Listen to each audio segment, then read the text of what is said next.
Hello everyone, कैसे हो आप लोग। आई होप आप लोग सब सही होंगे। तो सबसे पहले जो मैंने यहाँ पे क्वेश्चन का जो 59 तक पहले पार्ट में आपको बता दिया कि किस टाइप इसका सॉल्यूशन है। तो अब इसके बाद मैं बताऊंगा आपको कि ये सॉल्यूशन अब दूसरा कराऊंगा इस टाइप से। तो आज थोड़ा कलर दूसरा रखते हैं हम लोग, ये सही लग रहा। हाँ, तो 60 क्वेश्चन है जो least count of transit one year theodolite is. Transit one year theodolite का अल्पतमांक कितना होता है, ये है। हिंदी हिंदी में पढ़ सकते हो आप क्वेश्चन। तो कितना होता है भाई इसका, आप लोग थोड़ा कमेंट भी कर लीजिए कितना होता है। बहुत ही सरल क्वेश्चन है। 20 सेकेंड, 20 सेकेंड। ट्रांजिट और नॉन ट्रांजिट होता है। एक ट्रांजिट थियोडोलाइट होता है और एक होता है नॉन ट्रांजिट। इसके लिए आप सर्वे की बुक पढ़ लेना किस टाइप से इनका सॉल्यूशन क्या होता है। पर सबसे ट्रांजिट थियोडोलाइट का 20 सेकेंड होता है इसका लिस्ट काउंट।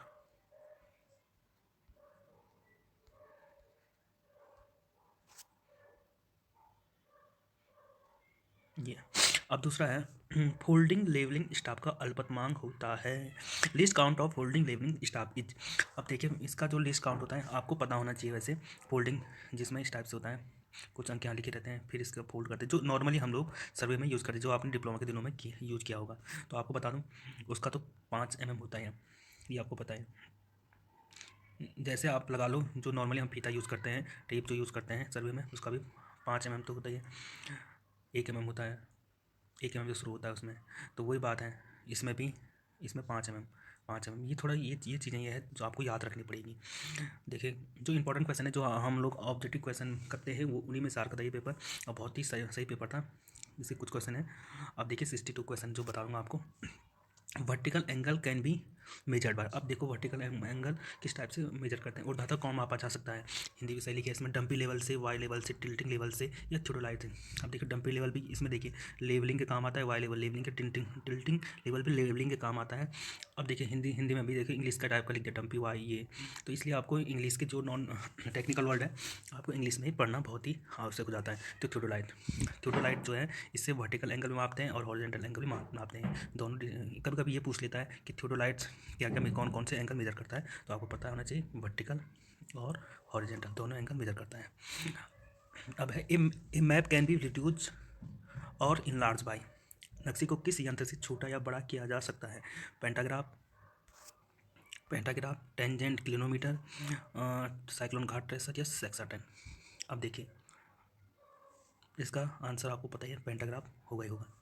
नक्शे को छोटा या बड़ा करना है, इसमें एक प्लानीमीटर होता है।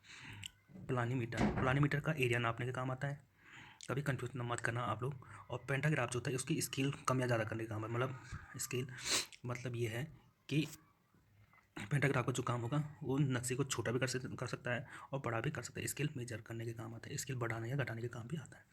तो ये सरल क्वेश्चन था आपके लिए। अब आता है the line joining the optical centre of object glass to the centre of eye piece is called edge. अब देखिए ऑब्जेक्ट ग्लास के ऑप्टिकल सेंटर एवं दूरबीन की आईपीस के केंद्र को मिलाने वाली। अब देखिए ऑब्जेक्ट ग्लास देखिए जैसे ही दूरबीन है, जैसे मैं यहाँ पे इंक्लाइन बना रहा हूँ दूरबीन को, आईपीस यहाँ होगा और ऑब्जेक्ट ग्लास यहाँ होगा। थोड़ा मेरी ड्राइंग सही नहीं है पर ये मैंने बना लिया है जैसे कैसे करके। अब देखिए अभी कह रहा है इसके सेंटर, आईपीस और ऑब्जेक्ट ग्लास के जो सेंटर को मिलाने वाली रेखा को क्या कहते हैं। अब देखिए इसमें है line of sight, line of collimation, line of axis of telescope या नन ऑफ दीज। तो इसका जो सही आंसर है वो तो एक्सेस ऑफ टेलीस्कोप है, दूरबीन का अक्स कहेंगे इसको, क्योंकि दूरबीन इस टाइप की है ना। तो ये इस टाइप ये अक्स हो गया, इसका एक्सेस ऑफ टेलीस्कोप होगी ये वाली। अब जब एक्सेस ऑफ टेलीस्कोप को हम हॉरिजेंटल लेवल में कर दें तो इस टाइप से आएंगे। यदि इस टाइप से तो ये हो जाएगी लाइन ऑफ कॉलिमेशन, संधान रेखा हुआ। इंग्लिश हिंदी तो बहुत अच्छी बनाई इन्होंने, अब समझ गया। मतलब ये एक्सेस ऑफ टेलीस्कोप है, इन दोनों की बात कर रहा हूँ ना बस, लेवलिंग में नहीं, हॉरिजॉन्टल लाइन में नहीं है ना। हॉरिजॉन्टल लेवल यदि ग्राउंड के सरफेस के भी ये पैरेलल होती, यदि एक्सेस ऑफ टेलीस्कोप ग्राउंड के सरफेस के पैरेलल होता वो लाइन ऑफ कॉलिमेशन कहला सकती है। पर ये सिर्फ ये कह रहा है कि आईपीस के सेंटर और ऑब्जेक्ट ग्लास के सेंटर को मिलाने वाली रेखा को क्या कहते हैं, टेलीस्कोप, एक्सेस ऑफ टेलीस्कोप कहते हैं। आई होप आप लोगों को समझ में आ चुका होगा। अब इसका ये है in construction management the ratio of senior officer to junior officer should be. ये आपने प्लानिंग मैनेजमेंट में पढ़ा ही होगा। तो देखिए जैसे एक ऑफिसर होता है उसके नीचे कितने जेई होते हैं, एई होता है, एसई होता है, चीफ इंजीनियर होता है सबसे बड़ा, जो पीडब्ल्यूडी का जो जो सरकार से सीधा संबंध रखता है। कभी कभी ये पूछता है सीएफ, चीफ इंजीनियर, सी। उसके बाद एई, एसई होगा, उसके बाद एई होगा, फिर जेई, तो लास्ट में आते हैं। तो रेशियो क्या होता है, तो 1 1 2 3। देखिए एक ए के अंदर लगा लो 3 जेई, ये रेशियो होता है, या 5 जेई, इस टाइप से। या लगा लो एक एससी के अंदर 3 एई, इस टाइप से आप समझ सकते हैं। ये तो आपने प्लानिंग मैनेजमेंट की बुक पढ़ी होगी, तो उसमें सही से दे रखा है इसका पूरा डायग्राम बना के। Loose uniform is construction work covered under. ये देखिए लूज यूनिफॉर्म का आगे क्वेश्चन। तो निर्माण कार्य के दौरान ढीली वर्दी पहनने से कौन सी दुर्घटना हो सकती है। देखिए अब देखिए, ये थोड़ा इस टाइप से कि क्वेश्चन आपको आ जाना चाहिए, वैसे ये कॉमन सेंस टाइप का है कि अब देखिए फिजिकल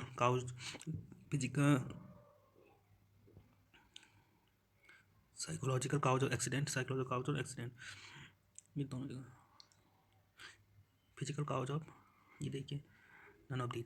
तो इसका भौतिक कारण, क्योंकि आप फिजिकली में तो हैं, फिजिकल में तो पहनेंगे जो यूनिफॉर्म वगैरह पहनेंगे ना आप। ये देखिए फिजिकोलॉजिकल काउज ऑफ एक्सीडेंट, ये दूसरा भी आपको शारीरिक नहीं है ना, भौतिक होगा। तो ये सही आंसर है, या कॉमन सेंस टाइप का क्वेश्चन है, ये आपको आ जाना चाहिए। बहुत ही सरल पेपर था वैसे। इसमें टाइमिंग थोड़ा ये थी इसमें कि 180 क्वेश्चन करने हैं 2 आवर में, तो टाइमिंग का लफड़ा हो सकता है इसमें, पर यह है कि बहुत सही क्वेश्चन पेपर आते थे। तो वरांदा कॉरिडोर स्टेयरकेस कवर्ड अंडर। अब देखिए बरामदा पेसेज कॉरिडोर सीढ़ियाँ किस कवर एरिया के अंदर आती है। तो प्लिंथ एरिया तो नहीं आती है, फ्लोर एरिया भी नहीं आती है, सर्कुलेशन एरिया भी नहीं, नन ऑफ दी। अब देखिए प्लिंथ एरिया आपको पता है क्या होता है, फ्लोर एरिया जहाँ जहाँ फ्लोर होता है वो फ्लोर एरिया में। सर्कुलेशन, अब देखिए बरामदा में वहाँ जा सकते हैं, पैसेज में जा सकते, कॉरिडोर में, स्टेयरकेस में बात चलते हैं, ये पूरा एरिया आता है आपका, सॉरी सर्कुलेशन एरिया में। Circulation area is correct answer हो जाएगा इसका। आई होप आप लोगों को समझ में आए। अभी तक जो क्वेश्चन है उतने समझाने वाले आए नहीं हैं, तो इसलिए मैं कह रहा हूँ कि ये क्वेश्चन पेपर ठीक ही है। अभी अभी थोड़ा कुछ लेवल के क्वेश्चन आएंगे इसमें, आगे आएंगे तो वो भी बता दूंगा आपको। अब the value of the head loss due to sudden value of head loss due to sudden contraction in a pipe will be. अब देखिए ये पाइपों के जो पाइप के है ना, sudden expansion, sudden contraction, pipe में आकस्मिक संकुचन के कारण शीर्ष हानि का सूत्र है। अब देखिए संकुचन के कारण कह रहा है, एक्सपेंशन के कारण ये होता है, ये वाला, ये बता दो V one minus V two का होल स्क्वायर अपॉन 2, ये एक्सपेंशन के कारण है। अब जो सडन कॉन्ट्रैक्शन होता है तो वी स्क्वायर अपॉन 2 जी तो होता ही होता है। अब इसका भी हाफ कर दो 1/2, इसका भी हाफ कर दो तो क्या आ जाएगा आपका, देखिए मैंने कहा ना इसका half 1/2, V square upon 2 G का भी हाफ कर दो तो जाएगा 0.5 V square upon 2 G. I hope आप लोगों को समझ आ चुका होगा। तो इसका 3C आंसर सही है, 0.25 वी स्क्वायर अपॉन 2 जी। ये जो 2 वाला आंसर है सडन एक्सपेंशन के लिए होता है। Thank you friend. ये वीडियो तो लंबी हो चुकी है, तो इसका जो मैं आपको बता दूं, इसके 70 क्वेश्चन से 69 के आगे मैं आप दूसरी वीडियो बताऊंगा आपके लिए। तो आप इसका एक पहला पार्ट भी है, वो आप जरूर देख लीजिएगा आप लोग। Thank you. इसकी PDF आपको मैं Telegram channel PC study, Telegram group और चैनल दोनों में प्रोवाइड करता हूँ, PC स्टडी नाम से, आप जरूर देख लीजिएगा। Thank you.